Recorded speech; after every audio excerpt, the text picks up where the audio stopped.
Hello, my name is Sarah, and I am your chakra coach. On this podcast, we'll be exploring how the chakra system can help guide you to grow your emotional, mental, physical, and spiritual wellness, leading you closer to your highest self. Hello, everyone, and welcome. I hope you're having a nice week, a very nice day. Last week, I told you all that there's a link in the show notes where you can leave me a voicemail, and a couple of you actually did it, and it literally made my day. I don't know if it sounds silly, but I was so happy to get those messages and hear your voices. I've probably said this before, but recording these episodes can feel really weird because it's like having a conversation with myself. So I truly loved hearing the other half of the conversation. Thank you. That link is still there. So if there's something you want me to know, or a question that you have, or a topic that you want me to cover, you can use that link and leave a voicemail. If you've been listening to this whole series so far, how has your chakra value work been going? Have you been able to identify or at least start really thinking about what matters to you in your life? Remember that last week I said these values in each chakra are like a filter for our lives, helping us distill our beliefs and actions into the ones that work best for us. So if you know that the solar plexus value of self-respect is the one you want to prioritize right now, you can ask yourself, how does this decision contribute to my mission of being someone who consistently respects myself, my body, my mind? And if it doesn't, you can know to step away from it. Or at the very least, you can be conscious of the choices you make that you're moving away from where or who you'd like to be. And sometimes we do. Sometimes we do that. We all do. So it's not the end of the world. But my idea here is that over time, we'll become people who live more in integrity with ourselves. And if you're asking yourself, why, other than sounding like a nice idea, why do we care about living in integrity? It's this. And I say it all the time. So if you've heard it before, well, that's probably okay because it's worth thinking about regularly. But it's this: peace, happiness, contentment are the things that come when our thoughts, emotions, and actions are all aligned. Maybe you've heard about chakra alignment. Maybe you've even heard me talk about it. And this is what it's all about. We sometimes think about it as a literal alignment because our chakras are along an energy channel, but it is also about being energetically aligned. When the flow of prana, life force, energy, whatever you want to call it, is free to move between all the planes, mental, emotional, physical, and spiritual, free to move within our bodies, within all the layers of ourselves. That's chakra alignment. That's energetic alignment. And it won't happen if we're acting in a way that doesn't match our heart's truth. If we are feeling like we don't belong or that we don't have value, which is a belief out of alignment with the cosmic truth, we won't feel peace, happiness, and contentment. So by taking the time to identify these values and understand where we're out of alignment within ourselves, we can start to do the work to bring ourselves back together. There's a concept of purpose in the yogic tradition called dharma, but it's different than just purpose. I heard it defined not too long ago as the thing that holds your soul together.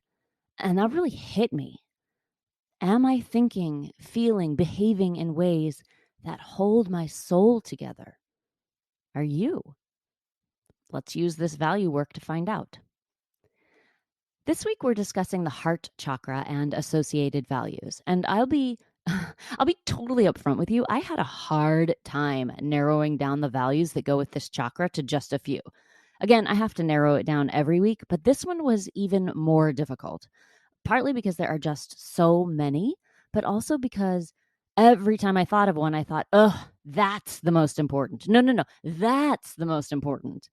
The more I do this work, and probably the older I get and the more life experience I have, the more I realize how vital it is that we live from our heart energy, not our intellect. We can use the intellect as a little filter so that we don't get overwhelmed or too impulsive, but our hearts are leading us along the correct path when we let them, and if they don't get badly damaged by trauma to the heart or the other chakras. So, what I'm going to do is make this a two-parter. Y'all love those, right? We'll do 3 values this week and then 3 next week. The first is love, which is so obvious I almost skipped it, thinking that, well, we'd all know what that is. But then I thought, can we really skip love? The vibration that in all likelihood makes the universe work? No, we probably shouldn't skip love. So let's talk about it. Let's talk about love. This is the kind of love that isn't for a single person, not for a romantic partner, a friend, or even a child. The kind of love that the Dhammapada describes as a boundless love for all creatures and a limitless love without hatred or enmity. We might call it unconditional. Not unconditional, again, for a single person that you can identify, but boundless and limitless to include all creatures, all people from all times. Your high school bully, your ex, that politician who makes your brain feel like it's on fire, your mother. You get the idea, everyone. And that's a tough value to claim as our own, isn't it? To say that's the way we want to live our lives forever and ever. And I tend to shy away from it because it's so big, so all-encompassing, so very, very difficult. Every time I start to consider it, a part of my brain starts reminding me of all the people who really should be exempt from boundless love, limitless love. But I mean, that's not the way of the heart chakra. The energy of the heart is to include, not to exclude, to bring more and more creatures into the loving vibration, regardless of the vibrations that they have. And sometimes it's hard to believe in this all-encompassing love because, by definition, it has to include you.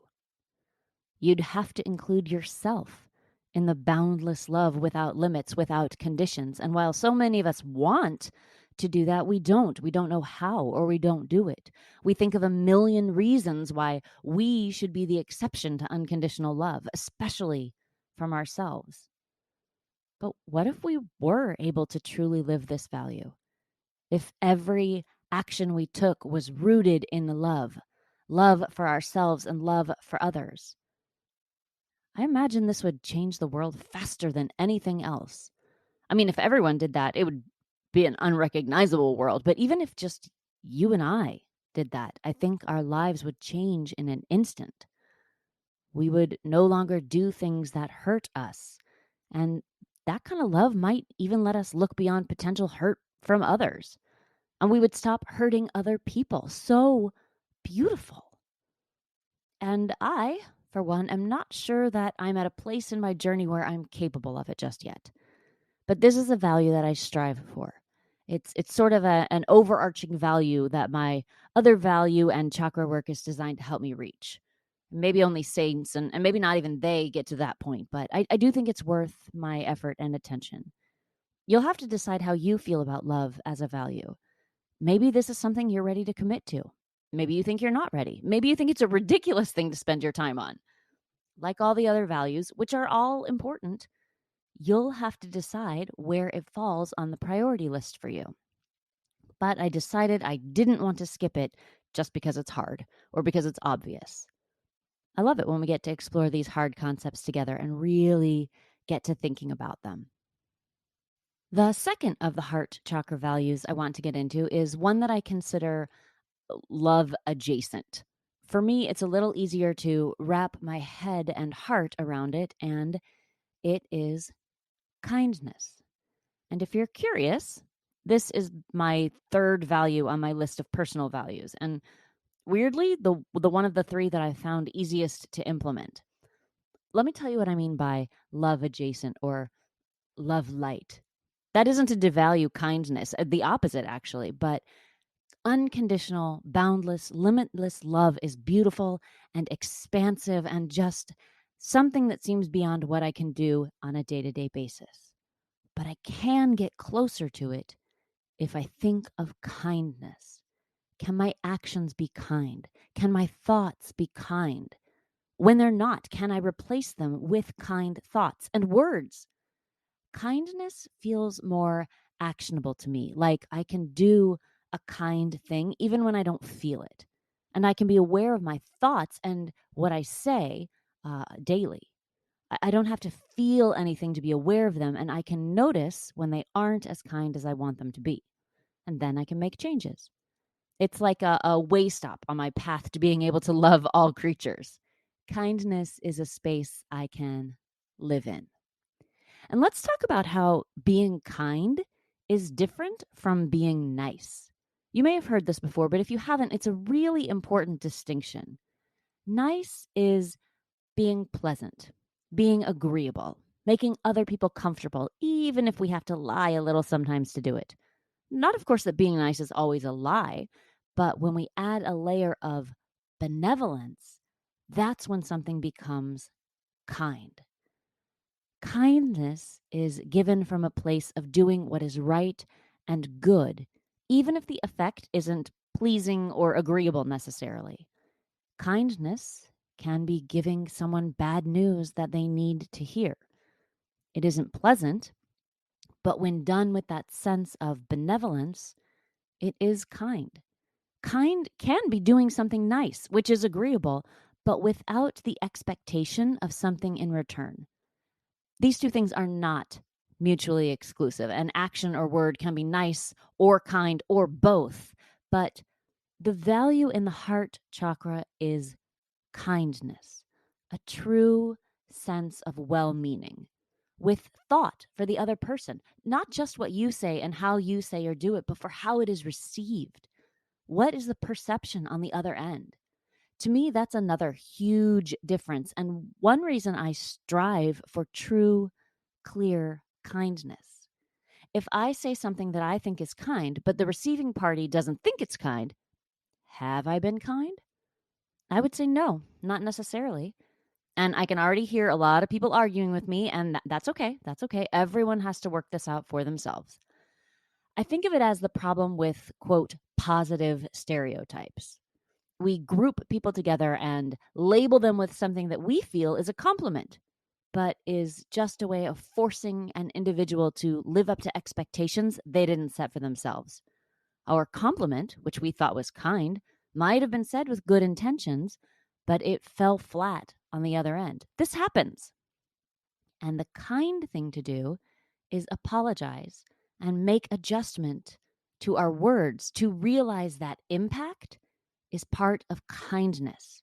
Because if we double down and make it about ourselves and what we mean, then we've moved out of benevolence, out of kindness.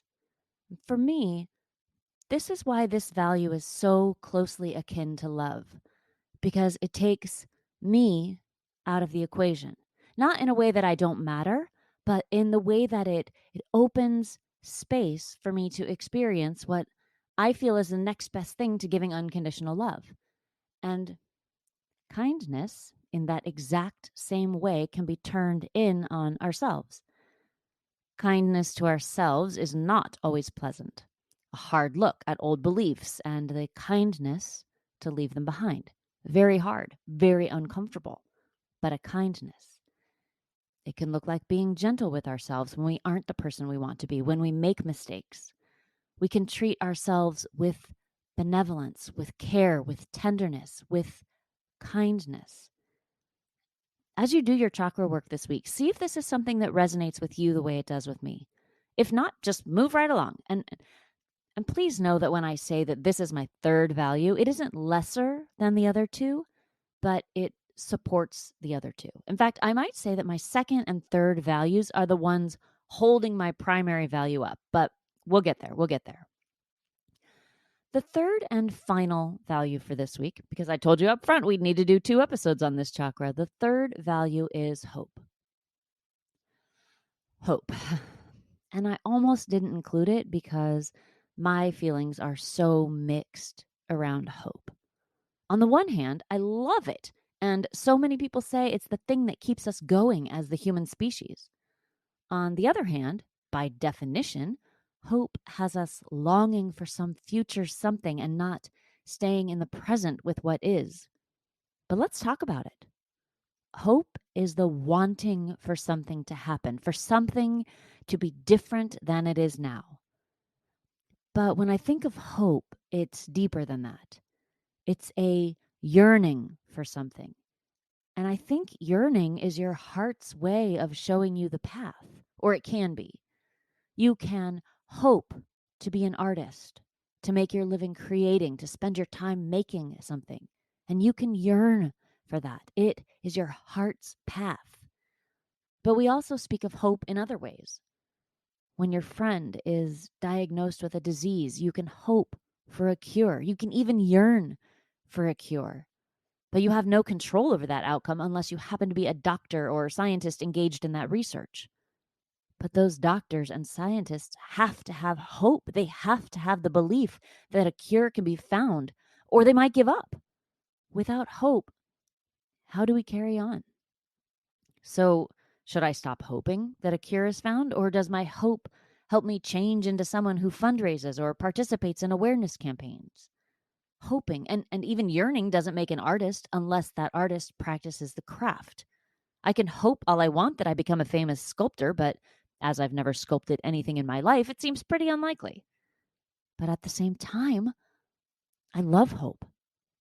I hope that someday I'll live in a world where we all act in kindness and love. Do I think that's likely that we'll all do that?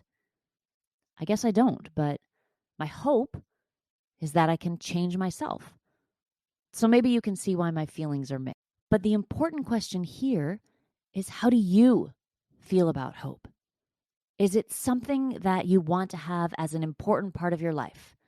Does hope inspire you? Because that's the thing about hope that makes me see how important it is as a value. Our values should inspire us. Otherwise, what's the point, in my opinion? So does hope move you to who and where you want to be? Is it a presence you want in your life? Another way to think about hope is possibility or promise, something that is as of yet unfulfilled, but that we have confidence will be. Hope can keep us moving forward even when we're unsure, because we have hope or faith in the possibility of the future, right? That's what people mean, I think, when they talk about hope being a light in the darkness. And that's when I think hope as a value, as something we intentionally bring into our lives and cultivate, as something that we want to show up again and again. That's when hope is at its best. Of course, this is all my opinion, my thoughts on this value. What do you think? How does it feel to have hope living in your heart? If it feels good and important, nurture that. Like all the other chakras, you'll find that some things strike a deep chord within you, and you'll know that it is a value for you. So that's going to end week 1 of Heart Chakra Values. Even with splitting it up, I got a little long-winded this week. I hope that's okay. I do think these are some important ones to explore within ourselves. Let me know what you're thinking and feeling by connecting with me at Your Chakra Coach on Instagram and Facebook. We can talk about what helps you, what doesn't, and how we can bridge that gap.